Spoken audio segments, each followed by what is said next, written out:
Another important idea is that it stimulates creativity. And so you can ask the children to think, how can I represent this using something that we have around in the classroom? How can I show this action? So you will have the student think, and yourself, of course, how to do new things, how to represent things. It also engages children. So doing something different, not using a book, maybe, using something that's very common to them, but using them for a different thing. It can engage, it can motivate children. Storytelling, as you have probably been discussing with Professor Paula, does improve vocabulary retention, and this is not something I'm saying. It has been studied before many times over the years, and so it's a great strategy. It's a great activity to use in your classroom. Storytelling will give you the chance to make the students learn new vocabulary or remember vocabulary that they have probably forgotten. And finally, sometimes we should just go back to basics, use very simple things to do well in the things you can. And I put here, not everything's about technology. I'm a technology supporter. I do really enjoy having technology around the classroom, using cell phones, using the computer, using tablets, and I think that's great. But we can do more than that. We can use common things to teach a class, especially if you're in a context where you cannot have access to technology for every one of your students. So then go back to basics, use simple things to teach a class, and it can be as creative, it can be as fun for you and for the students, of course. Okay, so what objects can we use to tell a story? For example, objects or things that are available in the classroom, or in this case, in our context today, things are available at home. So if, I don't know, you're telling a story where you have a character who is a cow, for example, maybe one of your children will have a carton of milk in your class, and you can use that carton of milk to represent a cow, because of the milk, because of what it represents.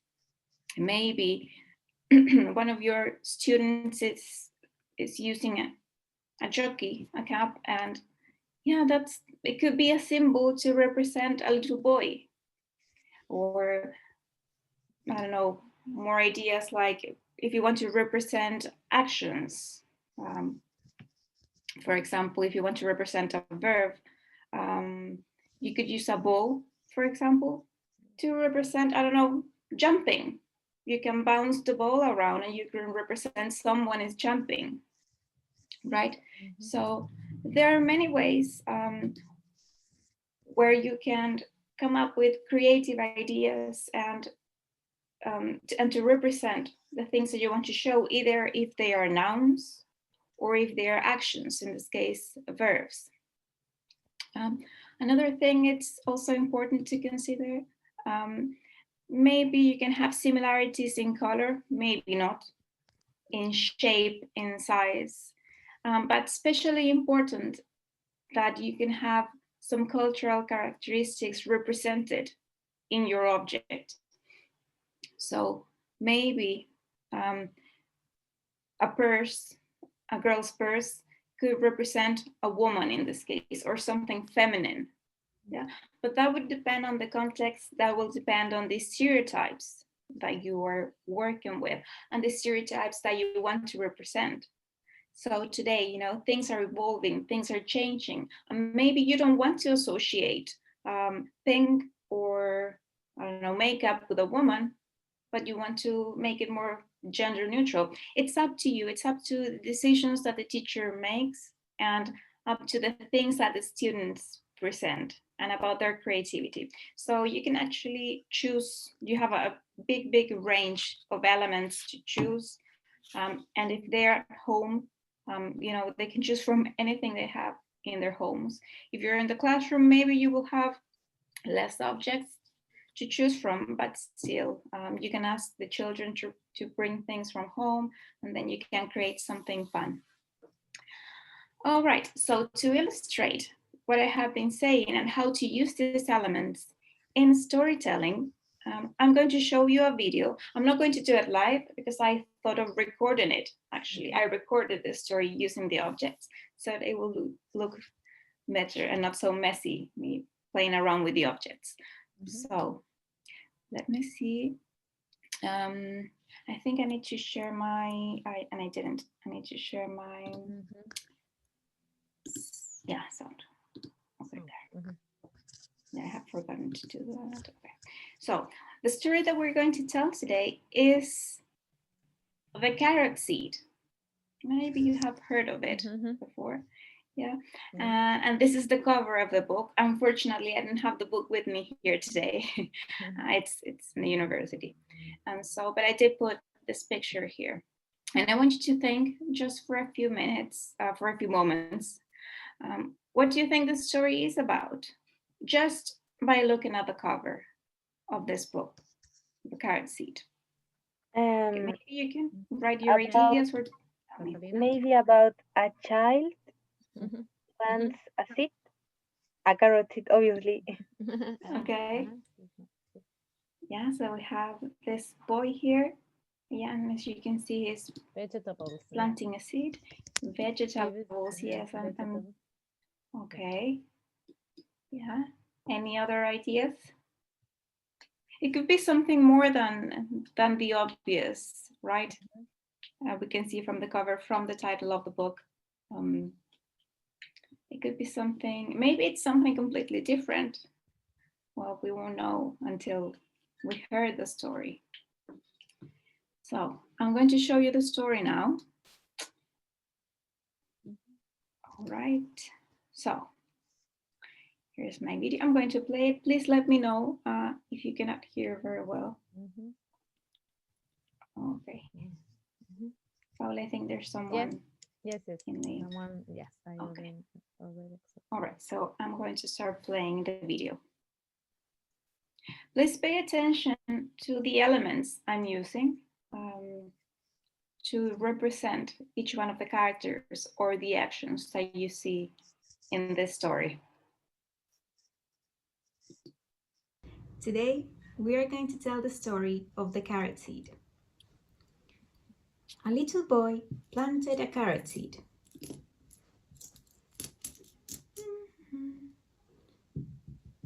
His mother said, "I'm afraid it won't come up." His father said, "I'm afraid it won't come up."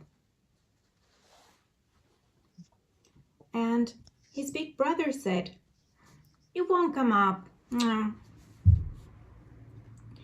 Every day, the boy pulled the weeds around it and sprinkled the ground with water.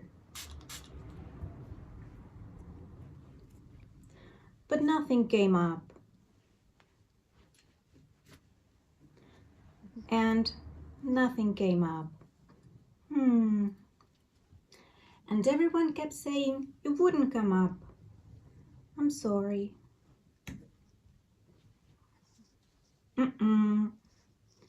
But he still pulled up the weeds and sprinkled the ground with water.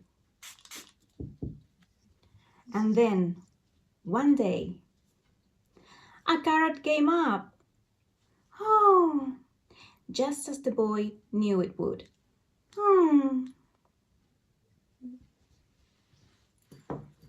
The end.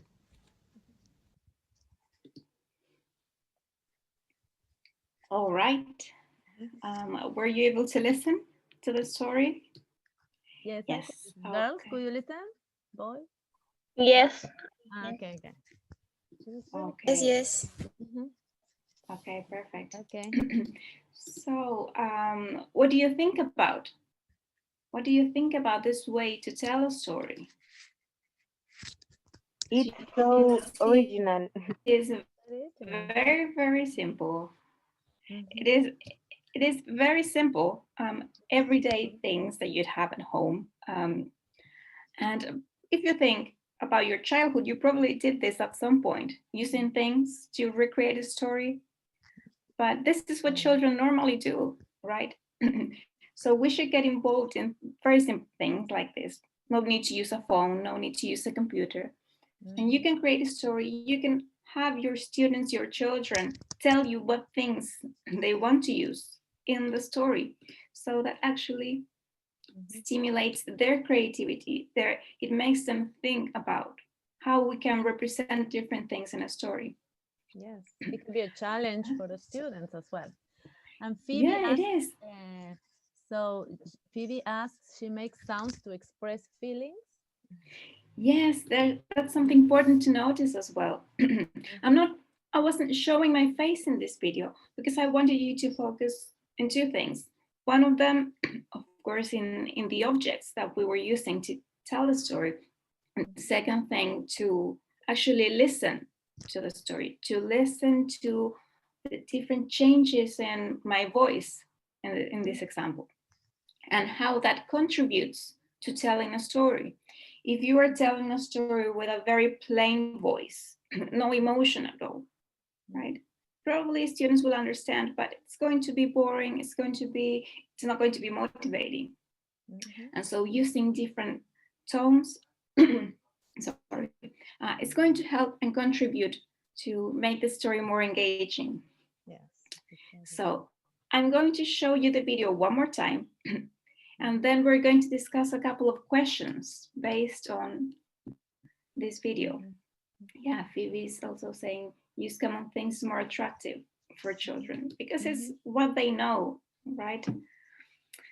Okay, so please watch the video one more time and then we will discuss some questions. Yes. Today, we are going to tell the story of the carrot seed. A little boy planted a carrot seed.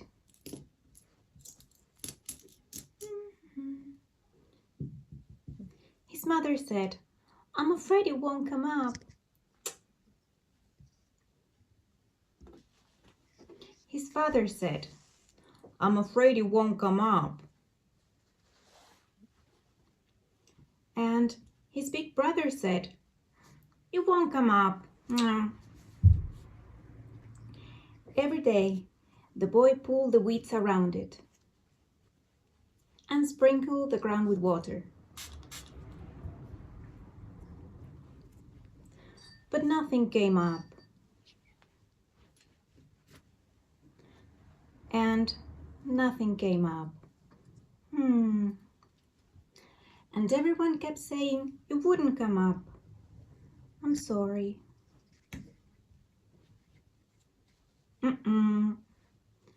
But he still pulled up the weeds and sprinkled the ground with water. And then, one day, a carrot came up. Oh, just as the boy knew it would.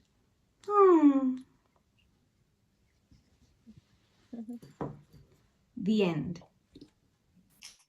Okay, so maybe it does look a bit childish to you as grown up, as adults, but actually for children, this is what they do. They use things to represent stories, things they're seeing, things that they want to tell about. This is how they play. So I think getting closer to that is going to help students to connect with us as teachers as well. Okay, so here we have some questions that I want you to think about, and if you can comment or if you want to write your answers in the chat box, you're very welcome. Okay, so the first thing I want you to consider is what objects are used in this story? Can you remember the things? Yes, bear, a toy bear, a tie, Okay, good. Katarina wants to say coins. Money. Coins, yes. Yes, Monedas, coins, yes. We're gonna write them in the chat box. Yeah, coins. Coins. Lápiz labial is Yeah, so lipstick. lipstick. Yeah. Yes. Perfume. Yeah. Mhm. Pardon? Can you? I couldn't hear what you were saying. And Maybe if you how can is repeat. corbata? A tie? A Yeah, a tie. tie. Someone mentioned that. A tie. A I'm tie? gonna write it. Mhm. Yes, Yes. in the chat box, a tie. Perfume or water? Yeah, it was actually just a sprinkler with facial mist. But yeah, it could be a perfume, something that contains a liquid to represent. Yeah, anything could work. Actually, Lipstick. we have a Lipstick. lipstick. We have. Lipstick. Okay. Right. Lipstick. Oh, okay, perfect. Thank you, Paula. For the mother. Katarina is saying an orange marker to represent a carrot, right? Mhm. Yes. Okay, so I have some of the objects still around here, right? So we used a lipstick, right? Mhm. For the mother, we used the marker because it's mainly because it's orange, and yeah. What else did we use? In this case, I used a teddy bear to represent The boy. a child, a boy, right? And if you could see, I don't have her here A with me. little paper. A little the bear, brother. yes, to Little represent the paper. brother. And yes, a teddy bear. And a very similar one, but a bigger one to represent the older brother, right? So they could make the connection between the two things. Okay, let's see the next question. Mhm. Little green paper as well, yes, to represent the grass. I cut up some pieces Mhm. of green paper to represent the grass. So the question is, what is the relationship between the characters and the objects or the actions? So in the case, for example, of the lipstick to show the mother, what is the relationship? Represent two characters. Okay, so in what way does this remind you of a woman maybe? Yeah. Yeah, right. So Yes. Adult yeah, woman. yes, correct, Phoebe. So yeah, it makes us think of a woman, of maybe for children. They can associate this to their mothers because this is the closest person they have that would wear lipstick. So we could do that. What else? Remember what I did with this object, using a sprinkler to spray the water. In this case, I'm using an object to show an action, which is to water the plant. In this case, the seed, the carrot seed. So yeah, I have an object, but I'm doing something else with it. So you could listen to the water sprinkling the coins in this case, and that shows you an action. I was telling you earlier that maybe if you want to represent jumping, you could use a ball, yeah, and bounce it around, right? And so it would really depend on the cultural characteristics that you want to teach your children, or the context where you are in, that you're going to choose different things to represent the characters in your story. Okay, let's see the following question. How does the teacher present personal and physical or cultural characteristics?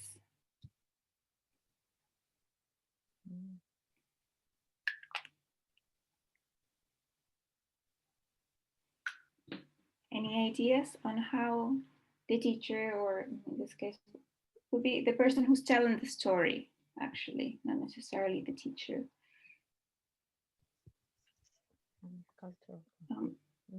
There is something that I don't have here with me, which is the tie. That's right? right. To Mhm. show the father in the story. Okay, let's see what have. I think we Change of the changing of voice. Yes, have. we Okay, saw yes, we already discussed this, how to read with right, expression and changing right. voices to represent different characters. Yes, we discussed last week, 2 weeks Okay, ago. so great. So they Yeah, are that's a very very good relevant. answer. Mhm. Because then we're associating two things: changing your voice and also using the object. Mhm. So that helps the student or the child to understand what you're doing, what's going on in the story, especially if we're using words in English, words that they probably don't know about. Using these changes in your voice and using a specific object that represents, in this case, a male, a father. Yeah, it's going to really help them to think about what's going on. Okay, let's see the following question. How can a teacher use objects when representing action verbs? Apart from the example that I used in the story, like the sprinkler, what else can we do apart from that?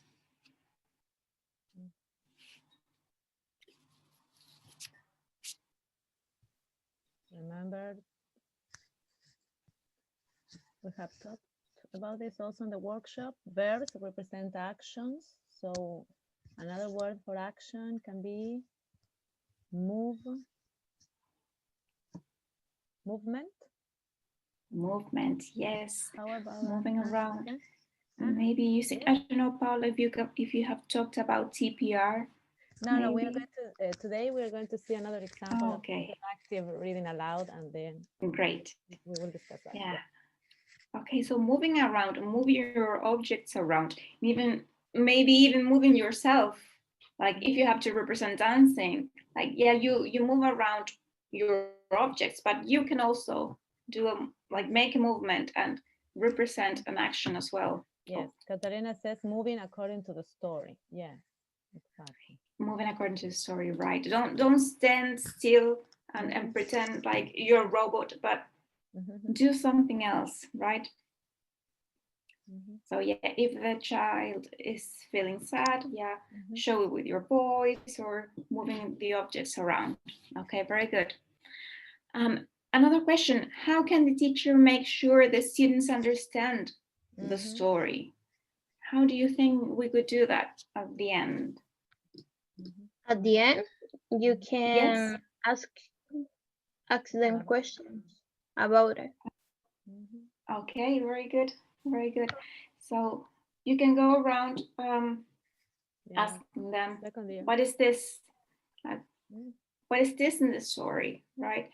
So if the student knows the word, maybe he will tell you carrot. Maybe they don't know the word, so you can show them. This is a carrot, you can eat it. Maybe you can show them pictures. And so you can help them associate words of vocabulary and their representation with different objects. All right, and I think we have one last and also we question. talked a little bit about after reading activities. Remember, and you had wonderful ideas. What can you do after the reading? And also they can also answer this question if the students understood the story.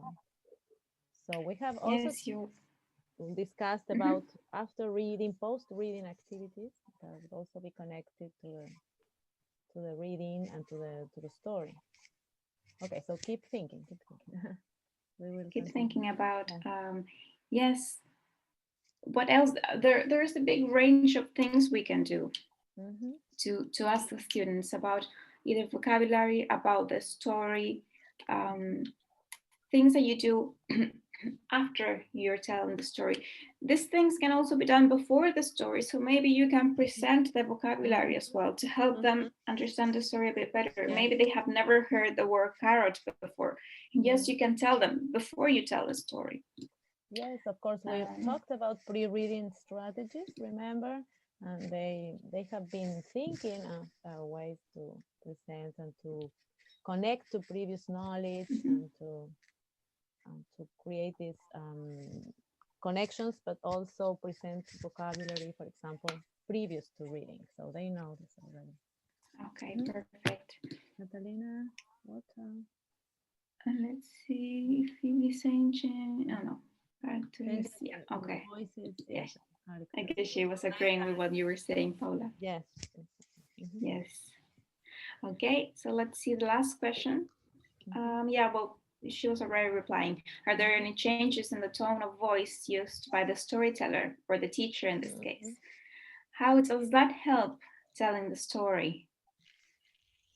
And so, yes, it obviously does help when you want to convey, when you want to transmit emotion about telling the story, when the characters are happy or if they're sad or if they're crying. You can use your voice to show that because those things are not so easy to represent using objects. So for that, you can have your voice and show the different changes in the story. And this is especially important when we are teaching children because they're learning, this is a new person who is learning about the world. And so if we show them this kind of things are maybe they seem very basic to us, but they're learning about them. So the more we show them, the more we share with them, the richer their learning will be. All right, so thank you for this discussion. Thank you for giving us some answers and to consider these ideas, to maybe use them in the future. I have, I think, one final example. Yeah, these are just pictures from the book that I put here.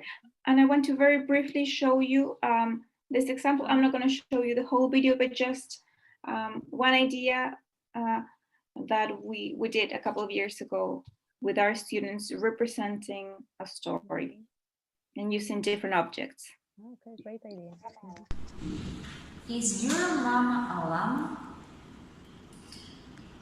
Is your mama a llama? I asked my friend Dave.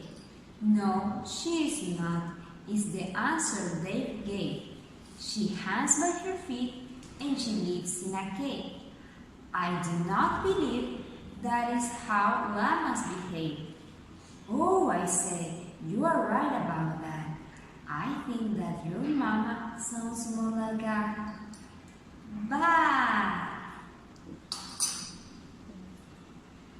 Is your mama a llama? I asked my friend Fred. No, she is not. It's what Freddy said. She has a long neck and white feathers and wings. I don't think a llama has all of those things. Oh, you don't need to go on. I think that your mama must be a swan. What animal lives in a cave? A bat. Is your mama a llama? I asked my friend Dave. No, she's not. She grazes on grass and she likes to say moo. I don't think that is what a llama will do. Oh, I understand now.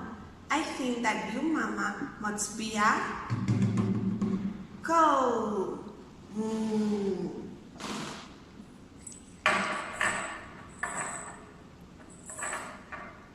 Okay, we're going to. Yes, We're these are going my to study. students in third year now. Yes, I know them. the girls, They have they were grown up. amazing. Yes, Yeah. a lot. Okay, so Um, you will have, yes, they know the stories already. mhm. So they might have now wonderful ideas in their heads Yes. for the project. They're little by little Mhm. putting together ideas for the final project in December. So they will take lots of these ideas into account for sure. Okay, hope so. I hope it helped. Mhm. So yeah, that's it. Thank you very much for having me here No, to share thank this you for experience taking with your you. time. This is a great experience. And Okay. if you have questions, Yeah, if you have questions. Let's see. Thank you. No, thank you for having me this time. Yeah, I was pretty happy with when Paula shared this idea, so that I could come here and show you this. Of course, I said yes. It's a really fun idea, something that we really enjoyed about, and I think it's great to share with new students who can maybe take it, maybe you can adapt it, and so yeah, use it for your own projects and with students in the future. Yes, new ideas are always Sure. welcome. Yeah, of course. Okay, thank you. And if you have any more questions, I was also going to ask you that in my PowerPoint. You also have that slide. Yeah, of course. In my PowerPoint, you also have ideas if you want to ask questions. So this was important for us to observe, engage, and thank you for participating, watch and listen, and think if you have any doubt or any other thing you would like to ask Professor Carla while she's here. Okay, I think there is another question. I'm missing the question. What is it? Last question. You give more ideas for reading to my future students. I'm so excited. Yeah. Okay. Thank you. Yes. Hopefully, all of these ideas presented also by Professor Carla came into a reality 2 years ago when they could go to school. So there was a project to go to real schools for one day and do these activities with real children. And that is something we still don't have the possibility to doing, but probably second year will be a much more a friendlier year for us, probably to have one of these experiences. And so we still have a lot to go in developing ideas and creativity for teaching children. So, and for example, you are being very advanced now with these questions, since we are discussing questions like this with second year students. For example, what positioning themselves as teachers and making all of these analysis and reflections that go beyond what is only my task as a student. So positioning themselves as future teachers. So thank you, Carla, for bringing this. Thank you very much. Today. Okay. Okay. Have a nice rest of your day, everybody. Yes, Thank you. Bye-bye. Take care. Hope You to see you too. again. Thank you so much. Bye-bye. Take care. I hope to. Okay, so I wanted you to see this because I thought I loved the idea when I knew about the idea. And as you see, many of the objects that we use, that we have every day in everyday life, can be used also for telling stories. So the new unit, sorry, I'm going a little bit backwards. So are we all here, still here? Paola is having problems, but she can watch the video, hopefully. And no, here. Okay, we will discuss some housekeeping by the end. So if you have questions about that, keep the questions. And we are starting the new unit. And at this point, we are also still in standard pedagogical standard 9, which refers to the way in which we communicate our knowledge. Remember that you're becoming teachers and you're not only all the time teaching and thinking of ways to teach, but you're also speaking about your knowledge, everything you have read, you have learned, and you speak and you write, right, about this knowledge. So it's and your reflections as you're doing in all of these activities and in the tasks. When I ask you to analyze a video, to think of this or that possibilities, when you are thinking beyond being just a student and answering a question. So that is what we're doing.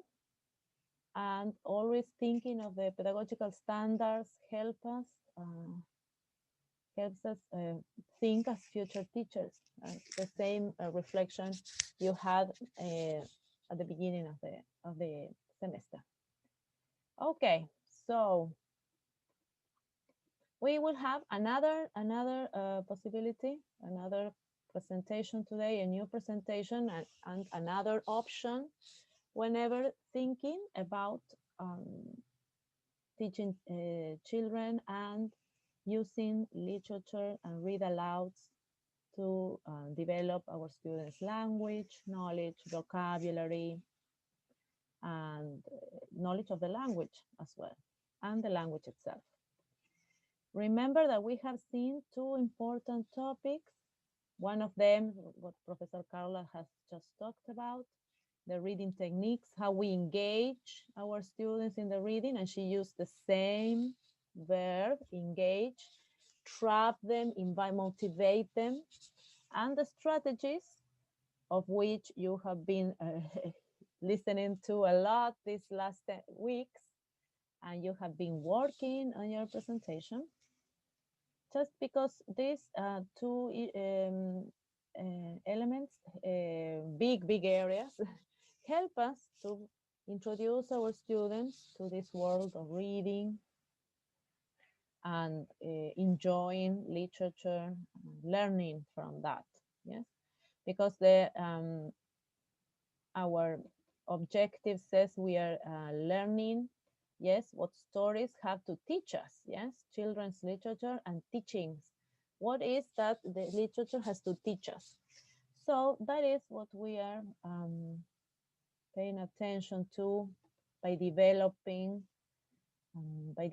techniques and strategies. That's why they are so important. And you have already discussed this, and we said that we talked about this a lot, but which strategies have you been thinking about adding to your presentations, for example? We have talked a lot about reading strategies, so anything you think is very important whenever presenting these narration stories and books to your students? Oops. Sorry, this is very white today.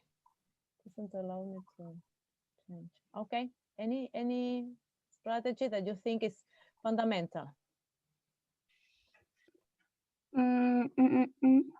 Maybe the voice at the moment to tell the story.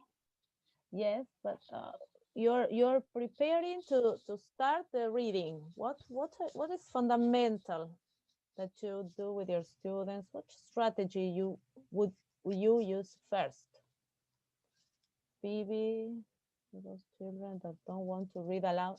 She says, Phoebe says that don't, because maybe they feel ashamed. Ashamed, yes, Phoebe. Yes, you will have different kinds of children. We will watch a video and you will see some children are more participative than others.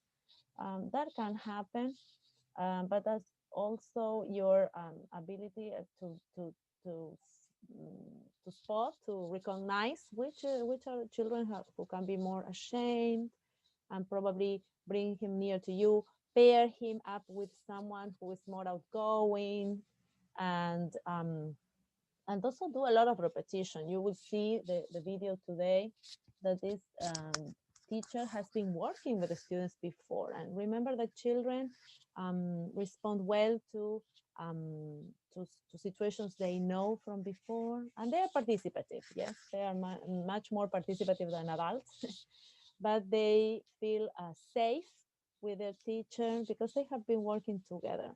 And this is a bond you create with your students with time. So this is something we'll see in a minute, in one more minute. And the situation that we're going to see is a particular situation. And there is one more question. Comprehension, read a little slow, but clear for a good comprehension in the first reading. Yes, but before reading, come on, all of those strategies that we have to start to the beginning, the very beginning. Presentation. Yes, presentation, yeah. Presentation of... Maybe make a conversation. Yes, presentation of the cover, yes. of the book cover. Remember, the book cover has a lot to say, to present the book, the story, and you can develop a lot and develop a conversation. And we will see you're seeing into the future what we're going to watch, some minutes Yes. of the video. Yes, O sea, develop a a short conversation Mhm. about some elements of cover and title. Yes, about What they think Mhm. about that. elements on the cover and the title. Yes, and the title. And you will see now in some minutes of the video, I'm going to show you how many more things. But you know this, and you have been thinking because you're putting together your ideas for the presentation.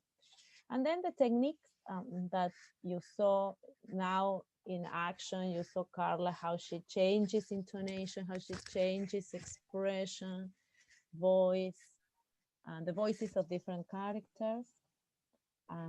Is a good strategy. And you have been reading in your task and all of the possibilities. So best pronunciation, good intonation, we said changes in, and you also wrote about this, changes of voices according to characters and And okay. moment? And, yes, and feelings and moments of the story. Moments of the story. And Catalina was saying something that is also important, and we already probably said it, is that she, for example, probably had a different intonation when she also decided to present on this story on the carrot seed. But that is a personal understanding. So teachers read and understand first and have different objectives. And that's something we are going to discuss today. And this is a central point in our class today is one more element. Because probably Catalina, when she read the story, the same story, gave the story another intention and pointed out to different probably vocabulary words just because of the objectives she had in her head for the activity. Yes. Okay, Phoebe says, read a paragraph to extract main ideas. Yes, while you're reading, yes, in strategies, you ask about main ideas while reading, yes. So here in the techniques to engage our students, we have to focus on many decisions that we have to make.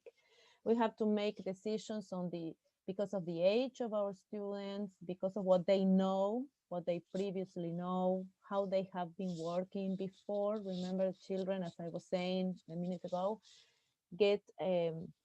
build an atmosphere, an environment of trust because they work on a repetitive way. Many times they get to know the teacher. And so all of these situations also have to be taken into account, and the objective, yes? What is it that we are doing with the story, and what do I want my students to do, to specifically do or to specifically learn? And that's why probably Catalina noticed that Professor Carla had another intonation because she decided on a different objective and wanted you, in this case, to pay attention to probably to the objects, to not so much to the story because you are at another level. But with your little children, you would pay attention to probably other things and probably vocabulary, probably main ideas, as Phoebe was saying, depending on our students. Okay, any other question? Yes, Catalina, this is not, yes, of course. And you saw also the 2 videos about Is Your Mama a Llama, in which you perfectly analyze how it's the same story, but with different resolutions, with different ways to carry it out. And then as you saw the students in the videos, and they were probably by the end of the semester representing the story, and they can do it very differently, just depending on how they understood or how they want to emphasize one area or another, one set of vocabulary or another. So even when we are going to watch your videos about the same story, they're all going to be different because you're all different future teachers and have all of these different ideas and make these different decisions. But that's not abnormal. It all depends. You will be the ones making the decisions and deciding on all of these things. So now I want you to watch this video. Teacher Courtney Chan. You will see she works with young children and you will have different attitudes. So pay attention, yes, to the objectives. That is something we are paying attention today. Things of the activities, yes. This is interactive read aloud. So it's a bit different from what Professor Carla showed. And all of these are ways in which we can develop this reading activity with students. So pay attention to students. How do they react? Do they all react the same way? No, of course, they are all individuals as well. And just think on how do you think the teacher managed, solve the problem of having students that are more participative, as Katarina was asking, less participants, shy, more shyer, more outgoing. Yes, so think of that situation. So I am going to just some minutes. You have lots of elements there, and I want you to watch and discuss. This is Courtney, teacher Courtney. Just trying to first grade, probably. Yes, they are young children, first grade. And observe the class. What can you see at the back? What can you see here? Which are these people? They don't use parents? it. Probably, I'm not sure, probably parents, other teachers that come to observe the class. But as you see, this, you will tell me if this is an element of distraction for the children. Look at this classroom full of objects and posters and signs of all kinds. Drawings, posters, well, many things. And tell me if this is distractive for the children. Probably it's not a classroom we will see here in Linares. Probably yes, I'm not sure, but just analyze all of these other elements and you see children are still in class, paying attention to the teacher. So this is a relationship that is central to the teaching here, and that is what we all the time try to develop with our students since they are very young until they are grown-ups. Okay, question. So you observe all of these situations. Okay, all right. Questions? There's another question that I can see. I keep on missing. Okay, there is another question. Yes. They don't, no, they don't use, yes, table and chairs. And no. And this is a very common setting we have seen in the last videos as well.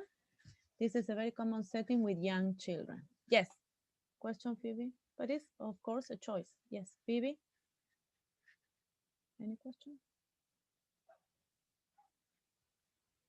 This is also a suggestion to do with adults, depending, of course, on the objective. Yes, they have many things. Yes, exactly, Phoebe. Well, you will tell me, you will analyze on what does this depend. If the children get engaged, if the children are distracted, if they're participative, on what does it depend? You can have a classroom full of elements and have children distracted with all of this.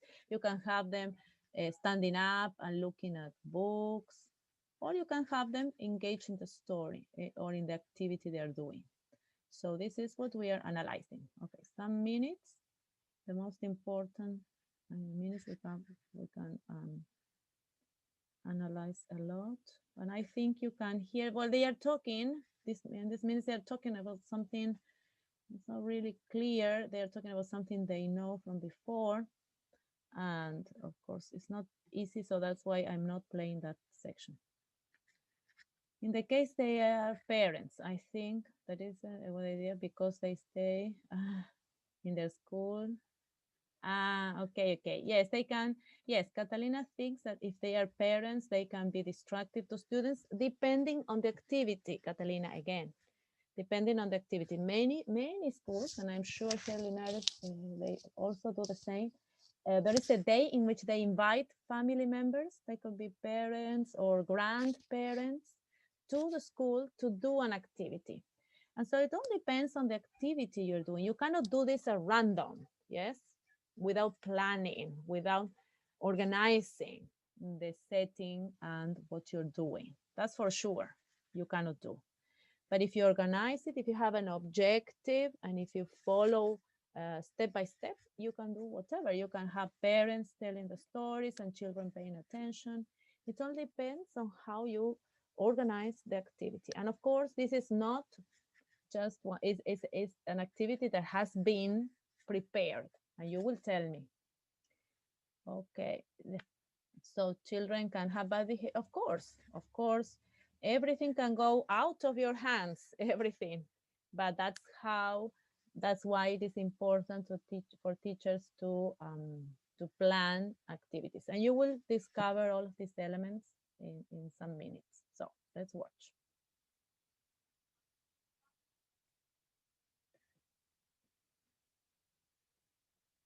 Okay, can you hear?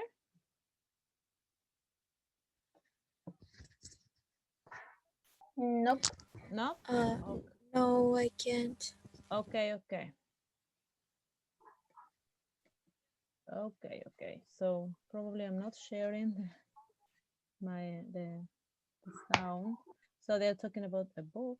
Okay, so she's introducing the book, but okay. What was it? What did I do? Okay, but I could do it until okay. Pausa. No. Okay, here it is. Okay, so we start again. Brought a new book and I didn't want to show you yet. Now, can you hear? Okay, Yes. ready? Right. Yes. I brought So a book there I am sharing. by someone that I think you guys know. How many of you know Pigeon? Don't let the Pigeon. Read the book. You read the book? Yeah. How many of you know Elephant and Piggy? Piggy and Gerald. Piggy and Gerald, my favorite. How many of you know Knuffle Bunny? Oh, I know Knuckle Bunny. From kindergarten? Yeah, Don't let the pigeon. Don't let the pigeon eat The hot dog. don't let the Guess what? Mo Willems, that's the author. He wrote another book. Leonardo the Terrible Monster. I never read it. You haven't read this one, right? So I'm thinking, what do I know about monsters? Okay, wait, don't tell me yet. Think. What do you know about monsters? Now, turn and talk to your friend and tell your friend, what do you know about monsters? Find your partner. What do you know about monsters?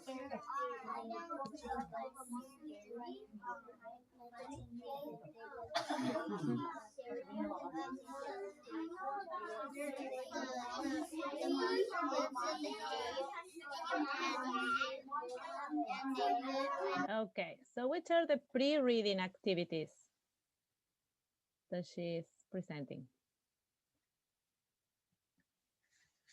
Can you hear me, girls? Boys? Guys? Yes, I can. Okay, so which are these pre-reading activities? Strategies, the ones we were discussing 2 minutes ago. Which are the pre-reading? What does she ask them? What they know about it. Yes, previous stories they know from a group of stories by an author. Yes, previous knowledge, previous stories. Excellent. And so they develop a conversation yes, a short conversation about what they see in the cover. The one, so these strategies, they already also put into action.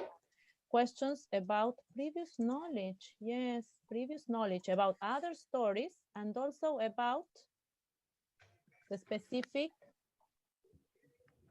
title. Yes.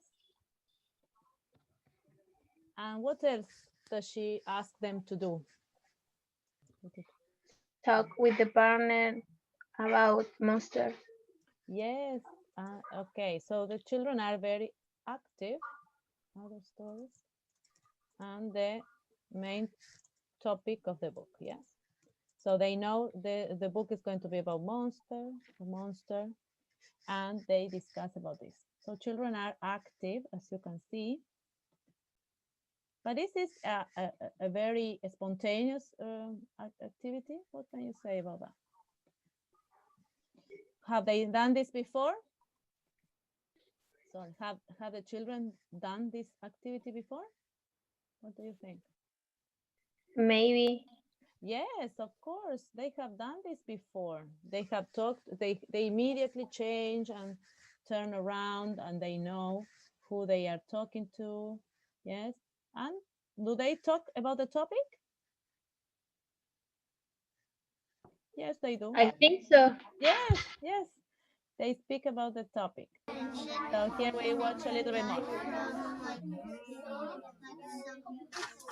All right. Readers, 1, 2, 3, eyes on me.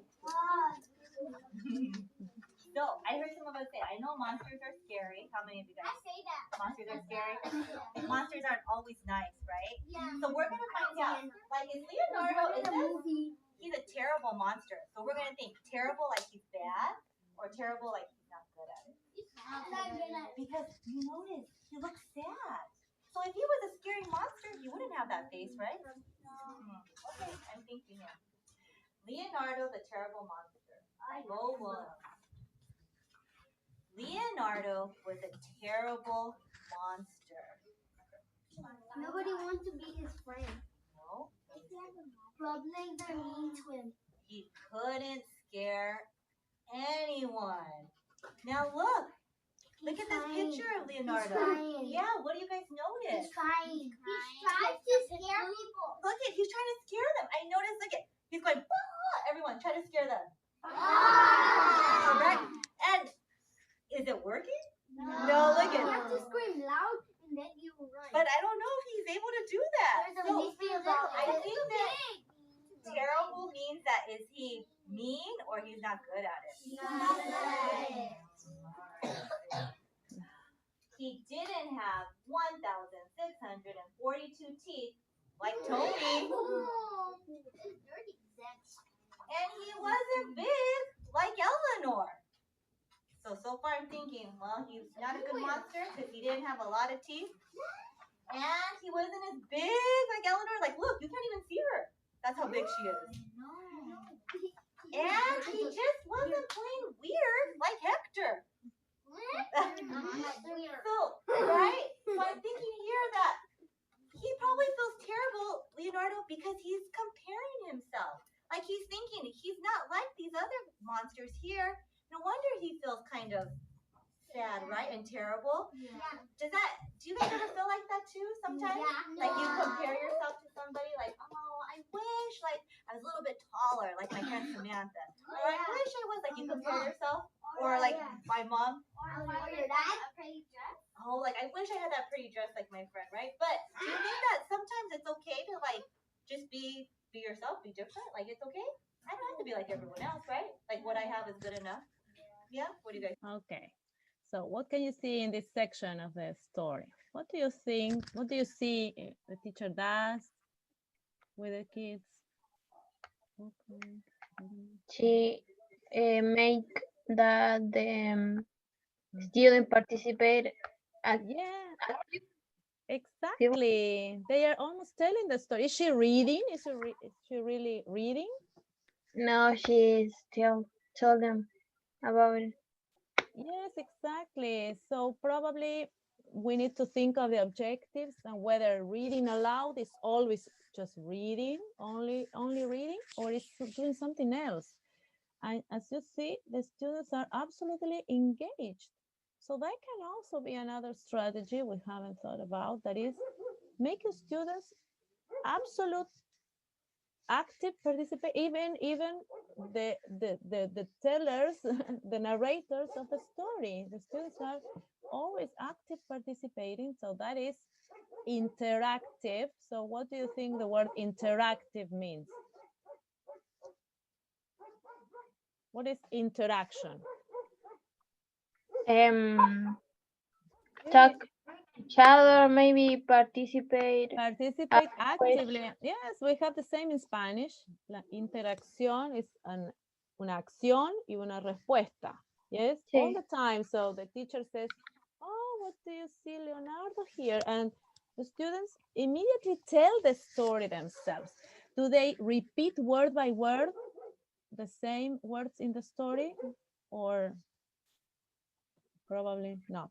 What do you think? Do they repeat the words written in the book? No, No. No. And that is okay. That's okay also. She's very excited. Yeah, she's great. I think Kearney does a great job in working with little children. She's acting, of course. Teachers are actors in many cases. She's authentic, but she's, of course, playing a role of a person, of a teacher who has some objectives, as I said, you have to think, and she decided on activities to engage the students. Yes? And so, do you know her? No, I don't know her, but I can understand her decisions. And that is something we need to also understand. Whenever we make a decision, whenever we see another person make a decision, we have to understand the situation. And it is, as we say, going back to the video, it's okay that students do not repeat the vocabulary as it is, but students are participating actively. They know how the story goes. And do they make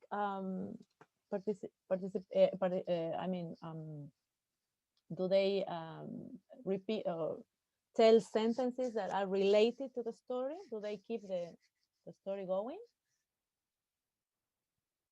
Are they related to the story, or are they talking about something else, a different topic?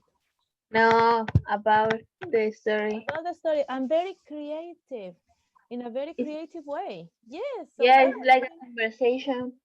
It's like a conversation, and they are probably not repeating the story word by word, but they are participating actively. And you can see there are certain students who are not so quiet, and this is also reality.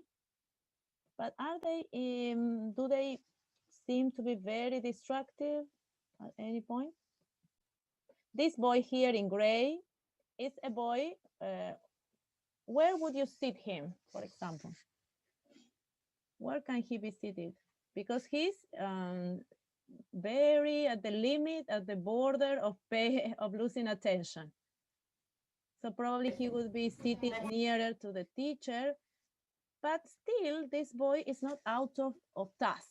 Yes, he is still engaged, he answers, participates in the activities, but is a little bit distracted, or easier to get distracted. Where would you sit him? Just to probably a student like this, a boy like this, who can stand up, sit down on another place. So, but the activity continues. It's okay. But what can you do with a student like this, who can get distracted, stand up, change the activity? What can you do with him? Which ideas do you have? Ask him question. Ask him, of course, keep him engaged. Ask him. Yes, and she, at a certain point, she looks at him and he answers. She doesn't lose control, but this is a boy to pay attention. You will recognize in your students, in a group of students immediately, who are the students who you need to pay attention to. and probably he can be sitting nearer to her, helping probably the shy student Catalina was asking about.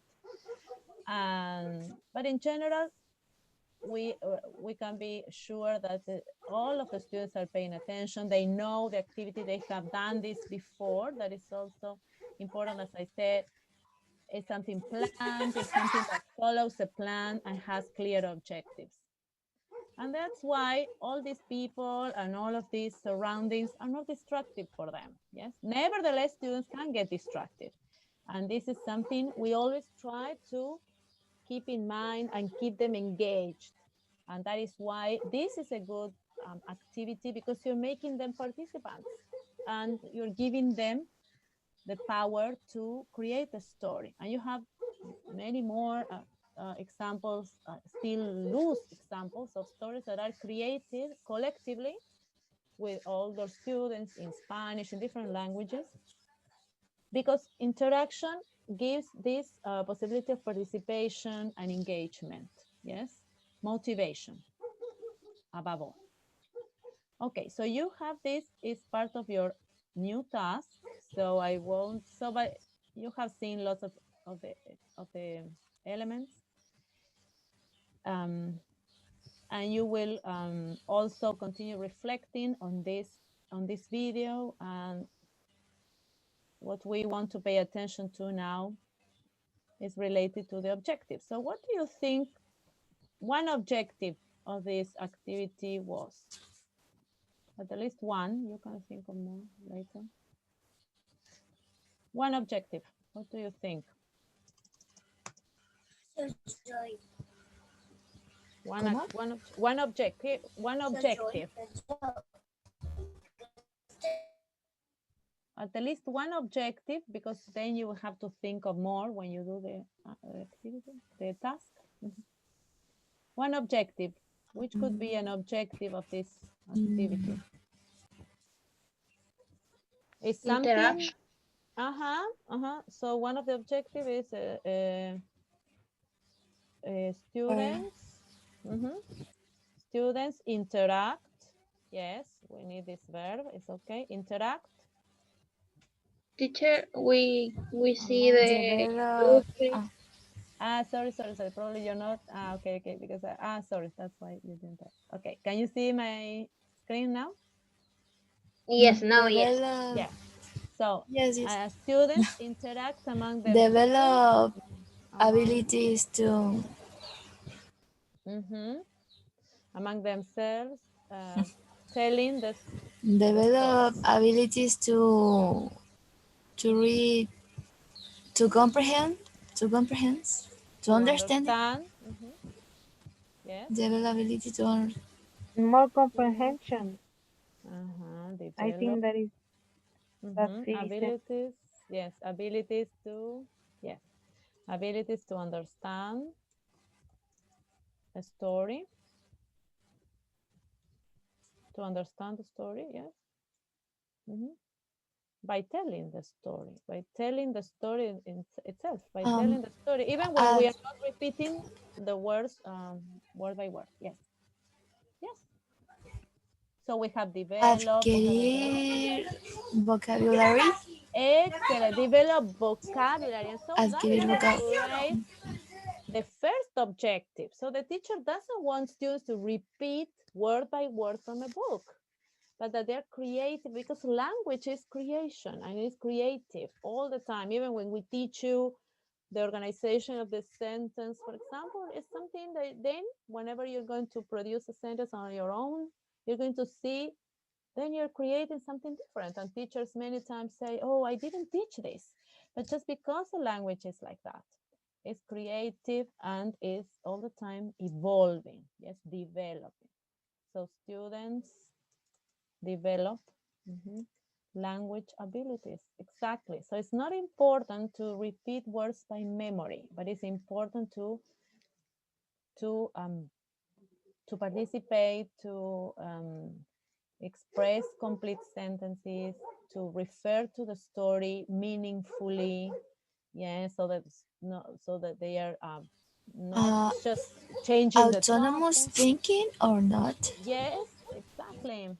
So students develop language and yes, and autonomous, yes, of course, problem solving as well. Students develop autonomous thinking because they are not tied to repeating the story word by word, but nevertheless they keep on topic. Yes, they don't change the topic, they don't get distracted, start to talk about something else. No, nothing to do with that. And they develop thinking and strategies to keep on task. Yes, and strategies to keep on task. So they strategies to keep on task, something that is so difficult for children that age, who can get distracted very easily and just lose attention. And that is something we always have to pay attention as teachers, that we have clear objectives, and that is what we are going to focus today, and that will be the main focus of your task. I will explain in a minute. Okay, so you have much more to watch, probably other more details to watch. We have already analyzed a lot of the environment. There are people observing the class and students are not distracted just because they have something to do. They have activities. Are they sitting there just listening? No, they are actively engaged. They are participating, and that's fundamental. Yes, if you have just students listening to the teacher, then they will get distracted with anything, probably, most probably. So what was the teacher doing to engage the students then? What does she do? Teacher. Now it's not students, but teacher. Use a voice excited.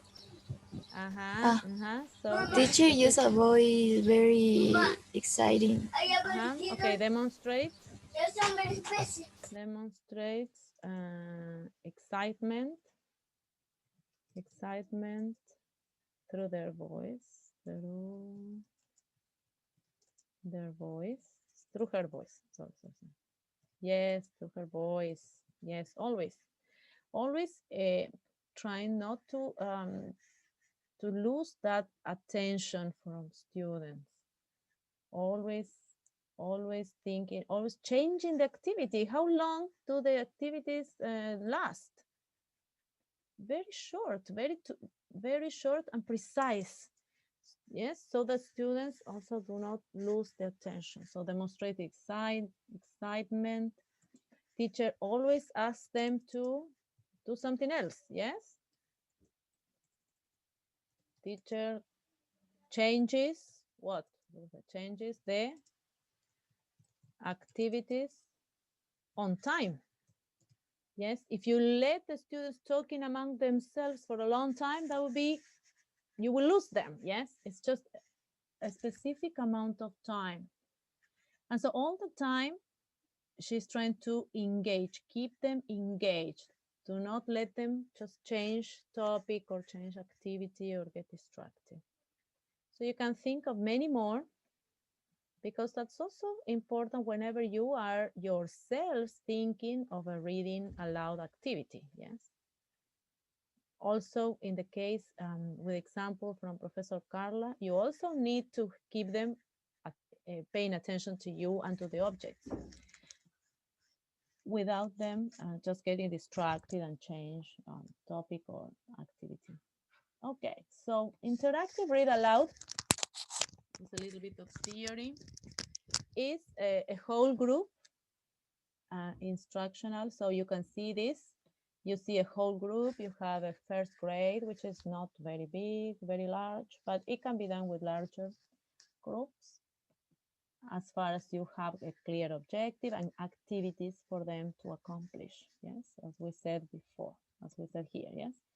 So you engage them through activities and through objectives that you want them to accomplish. So the teacher reads aloud a selected text, we saw this, and pauses for conversation. Occasionally, selectively, of course, she decides where to pause. And this is where she opens the conversation and students just start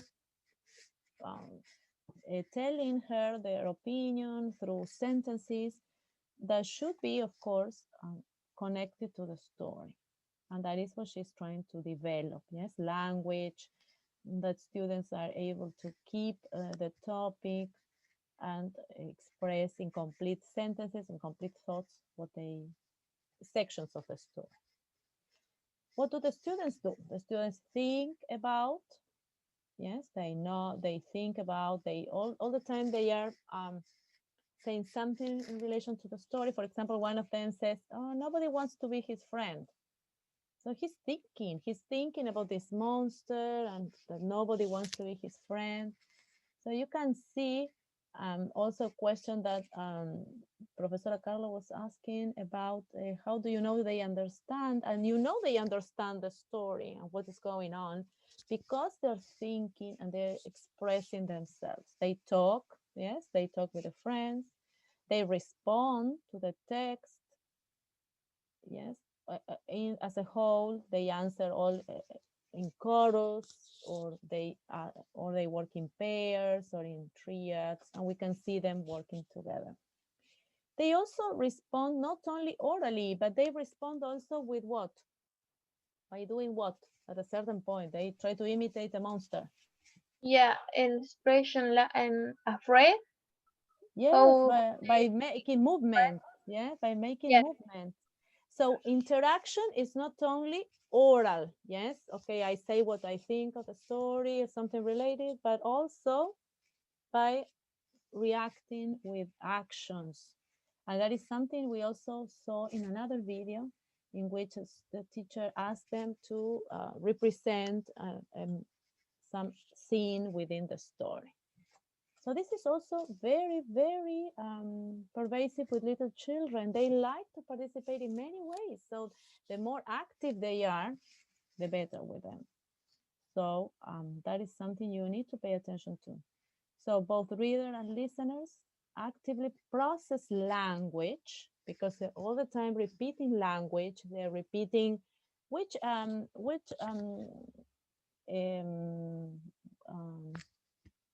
words do they repeat the most in this story of the monster, these minutes we have watched?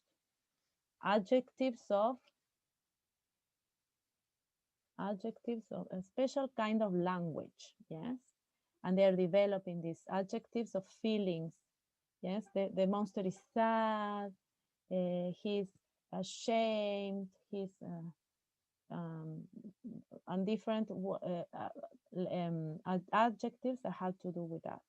So that's also something we discover first as teachers whenever we read a story and we want to focus, okay, what is this? How can I develop language? And which is the focus, the language focus? Is it adjectives of, for example, feelings or for describing people or the story develops action verbs or nouns of certain kinds or ideas? That's something I need to discover first, so I can make that also the object of my reading, of my whole activity, my reading aloud activity. For example, ideas, and that is something in the carrot seed, and you already said this in your tasks. Ideas of perseverance, of hope, whenever the child, the protagonist, thinks the carrot seed is going to grow and the others are negative, saying no, no, and he's saying yes. So all of these areas are the ones you're going to develop in the activity, yes? And the meaning, of course, the meaning, the ideas, the main ideas, we mentioned that also before. Okay, so this is again another repetition of interactive read aloud. It's for a whole group, so it's not individual. You're not talking to students individually, but it's a group activity. There is a little bit of reading, but there is a lot of participation. It's intentional. You want to focus on something, on an idea, on morale, teaching, something that the text is teaching us, or developing language. Yes. Also, sometimes this can also be debatable. Text can be beyond the reading level. That happens when I want to teach something new. Yes. So my students do not know emotion adjectives. So I try to introduce them by doing these activities, which are interactive, so they can understand this vocabulary better. So a little bit above, yes, one step above, un poco más allá de lo que ellos saben, algo nuevo para aprender. Okay, they listen, they view illustrations, yes, they discuss also, and they build meaning and make connections. So I think this is a very complete kind of activity in which children focus on all the skills. Yes, they read, they listen, they speak, and they can even write, because we can have an after post activity, reading activity by writing, which is also possible.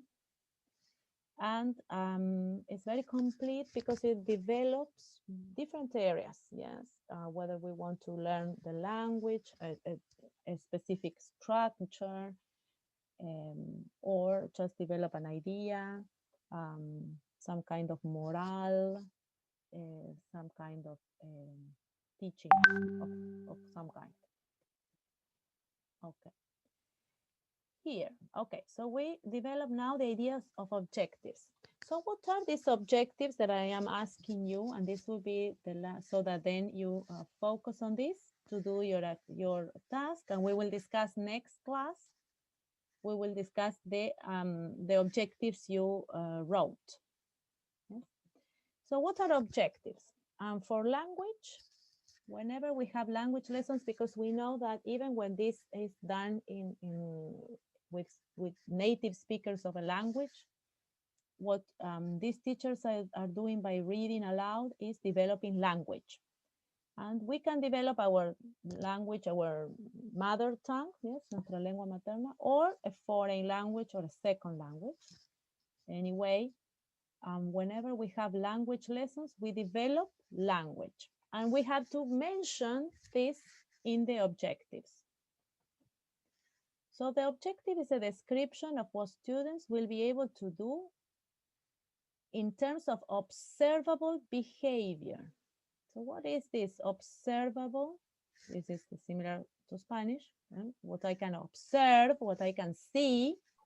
And behavior is a word that comes from, doesn't have a Latin origin.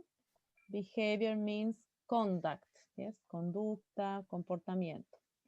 So whatever is observable. So we are going to think of objectives that are observable. That's what we can see in the video. Students respond, repeat, act, yes, act, make movements, talk to each other. So everything is observable. Observable. Generally, we are not going to talk about objectives and use verbs that we cannot observe. And there we have understand. That's why understand is an important verb.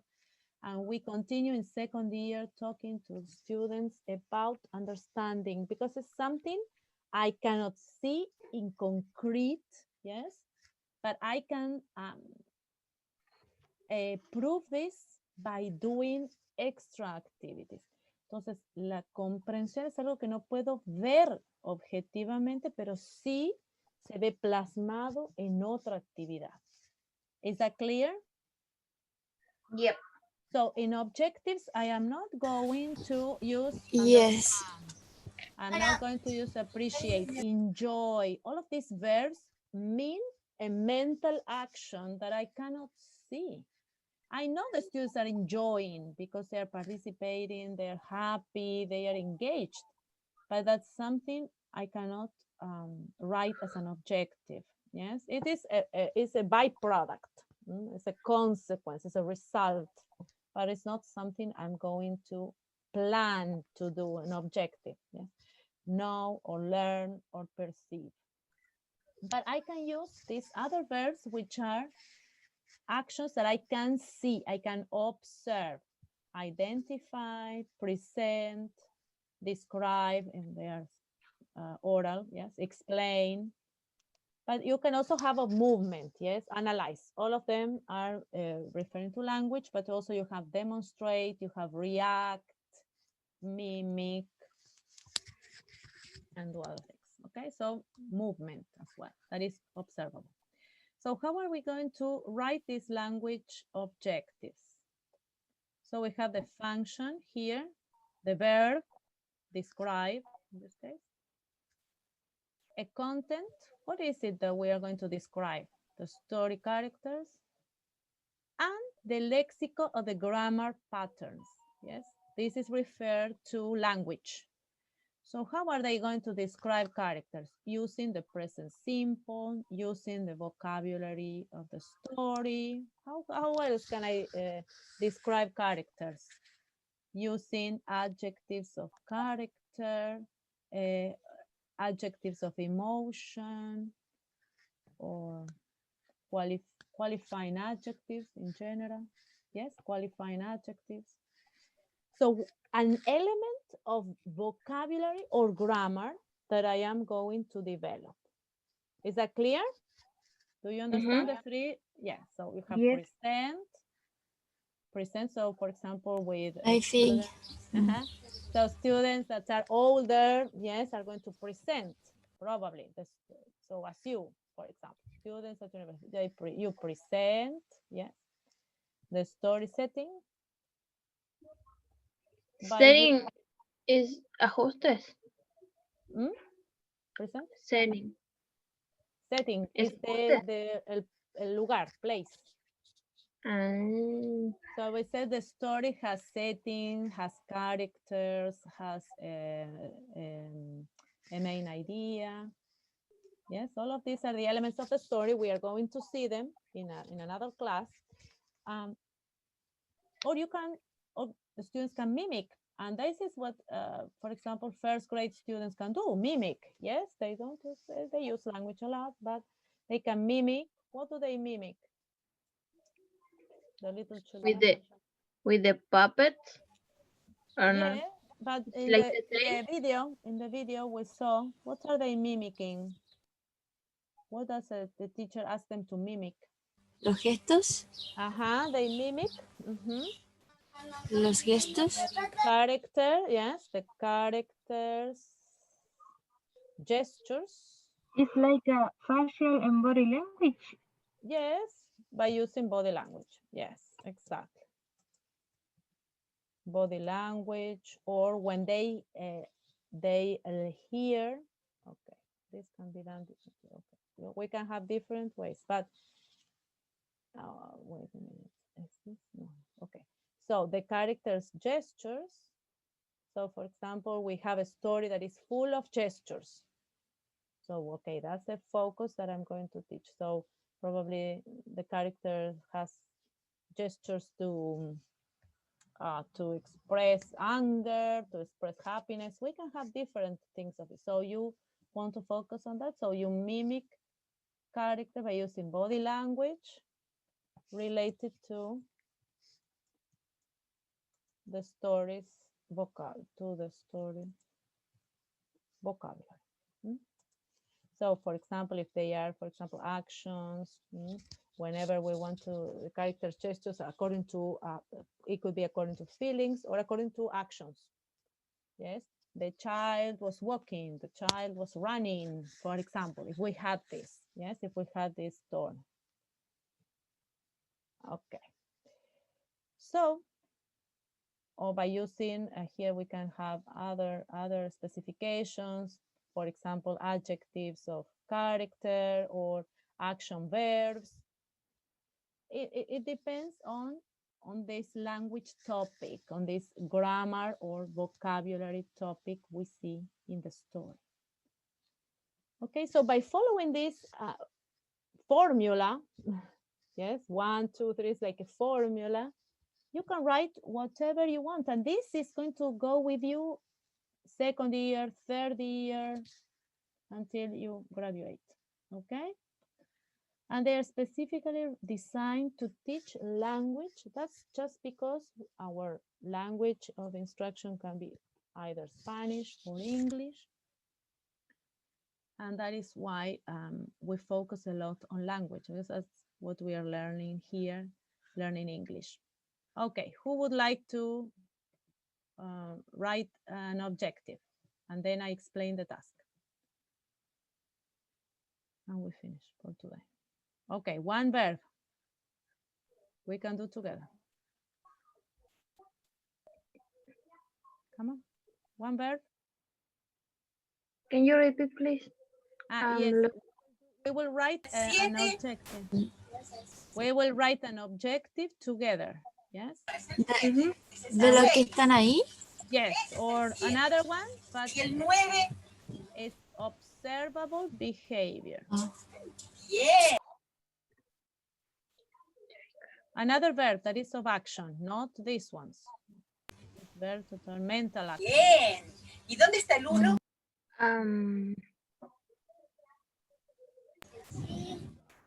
Explain. Bien. Explain, okay. So probably we have older students. We want them to explain. What are they going to explain? The activity? The story. The story, ¿qué? The story what? Which part of it? The story. Or characteristic. Characteristics or the story. Sorry. Main characteristics. Main characteristics. Okay. Of one character. Main characteristics. It's a story or the character. What do we want to? Main topic would be main idea.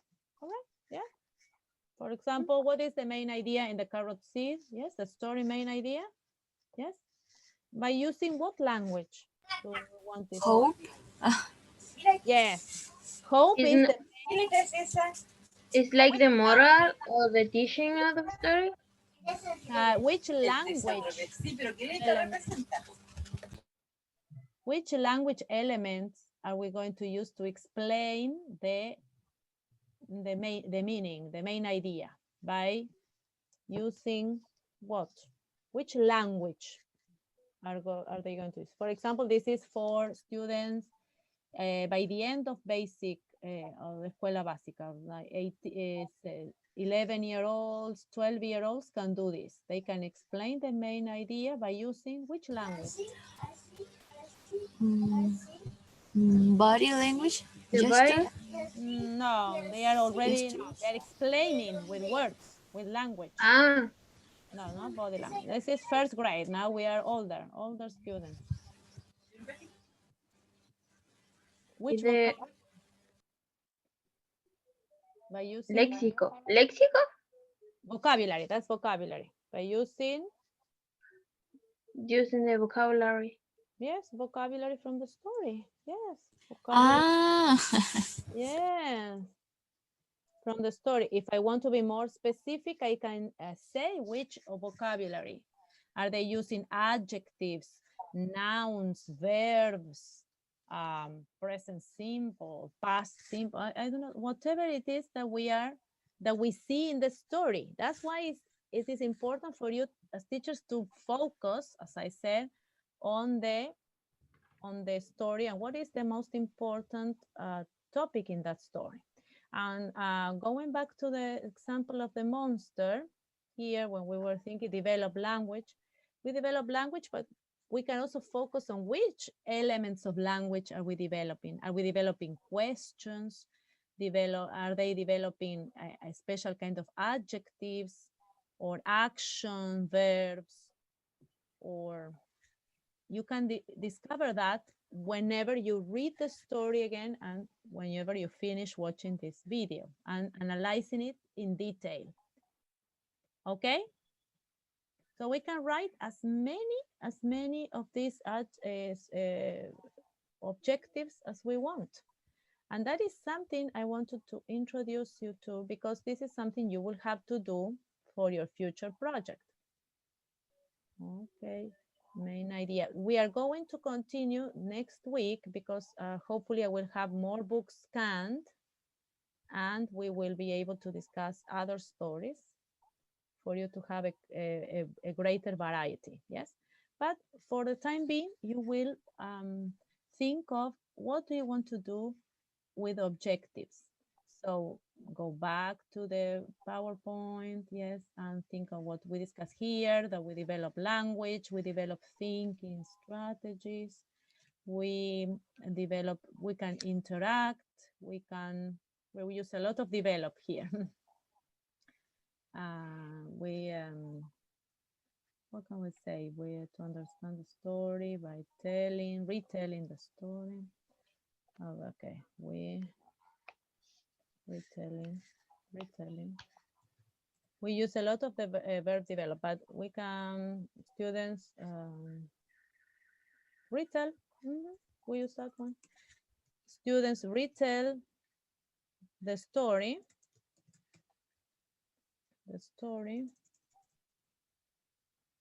To develop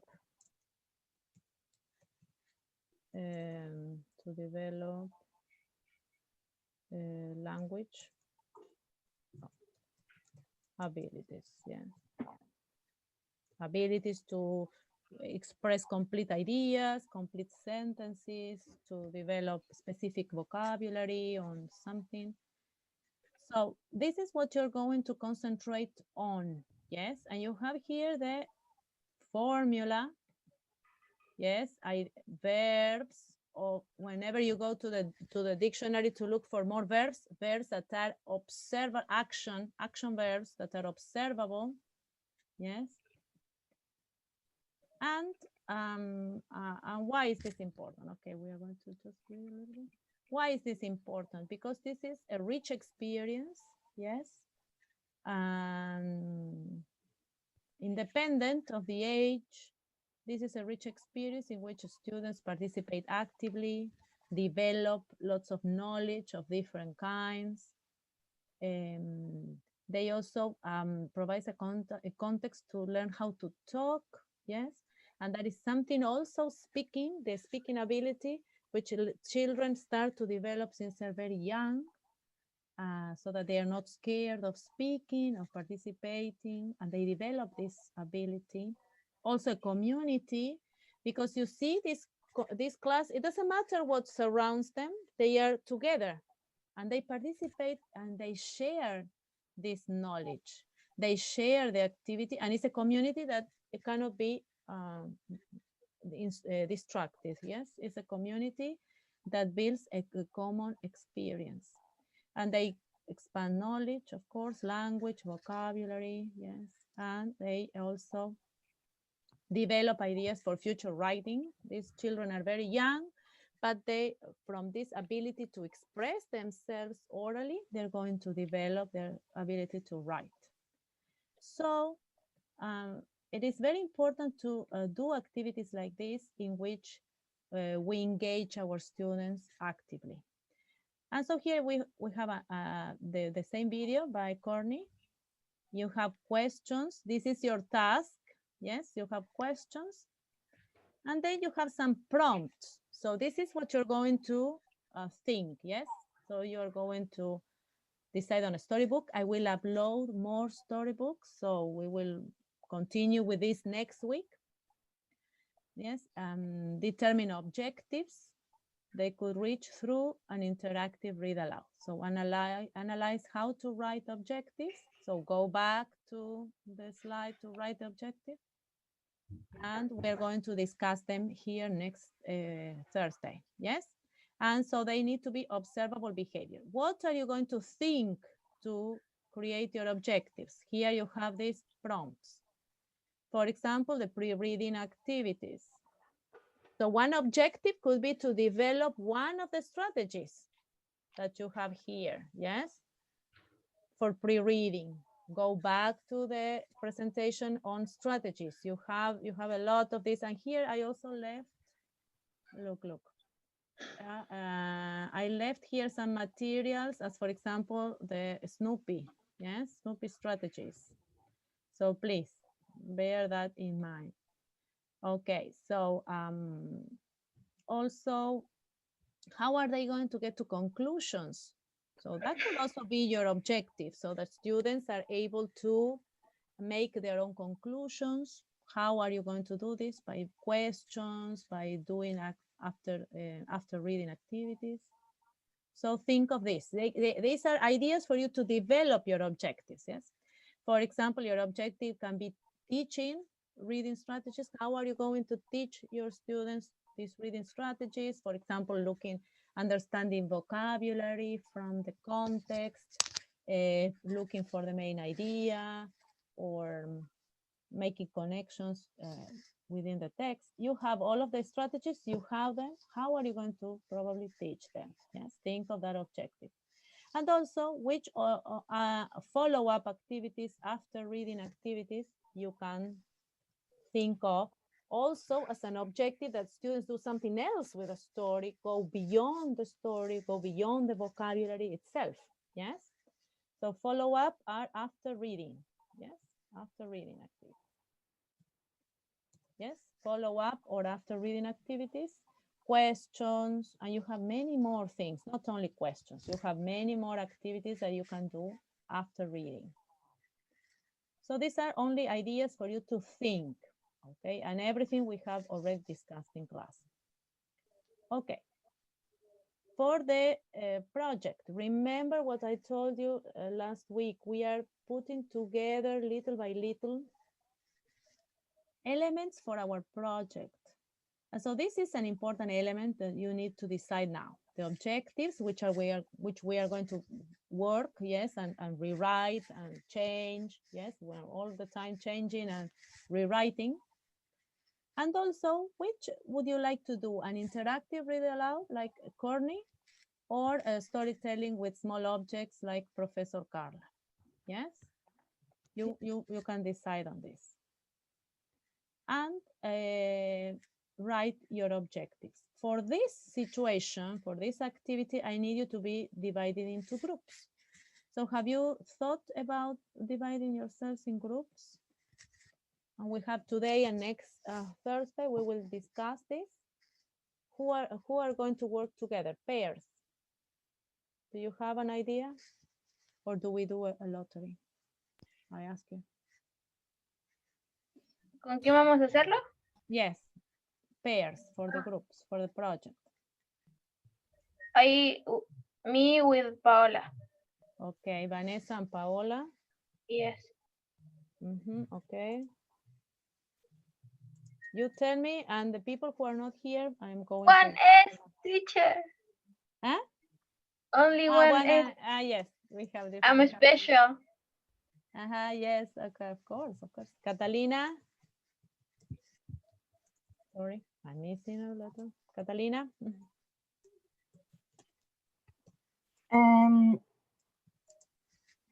¿Los va a elegir usted o es al No, azar? you choose, O sea, you choose. Daphne. And? Daphne? Daphne, okay, Giselle. Whenever people, whichever people I don't have with classmates, I am going to contact you. Romina, who are here? Come on, any ideas? Even you can write. Francisco, come on, tell me. Phoebe. With Krishna. Okay. Okay, we have people participating. Okay, Romina, you do not know. Okay, I will suggest Giselle.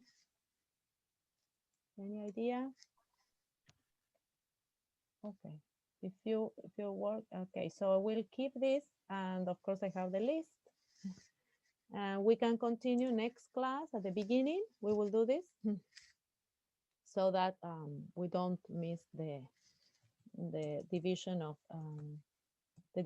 pairs, because when you need to start working together to decide on the story. We have still more classes to decide the story, to decide which is the technique you're going to use. all of this. No? So we have classes, but I need you to start thinking the objectives. So little by little, the strategies. So little by little, we put together this project. Do you understand? Do you understand? Yes. All I right. think yes now. I think, yeah. Okay, so I'm going to upload. So think of all the tasks. See, okay, all of the tasks. Complete the tasks, please. Yes, are we clear on this?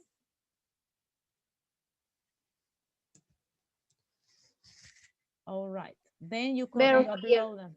Yes, you upload them for feedback. Upload the oral exposition to the forum week 5. Remember, week 5. Okay. Week 5. And revise all the comments. Remember the comments that you need to complete for the previous forum. And in this forum, you're going to write your complete comments. Yes? Teacher, the comments in every forum? Yes, yes, but you don't have too many. No, you don't have too many forums. I think you have 2, and this is the video. It's the 3rd forum.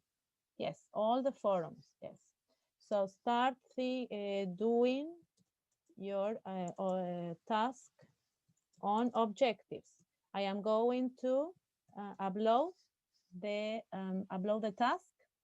Yes, I will show it to you. It's a short task. You have an analysis of the video and the objectives, and we discuss next class. I need you to do this so we can make corrections and go ahead next class. Is that clear? I think yes. Okay, so we will discuss the objectives. Yes, because it's not only one day. We need to revise.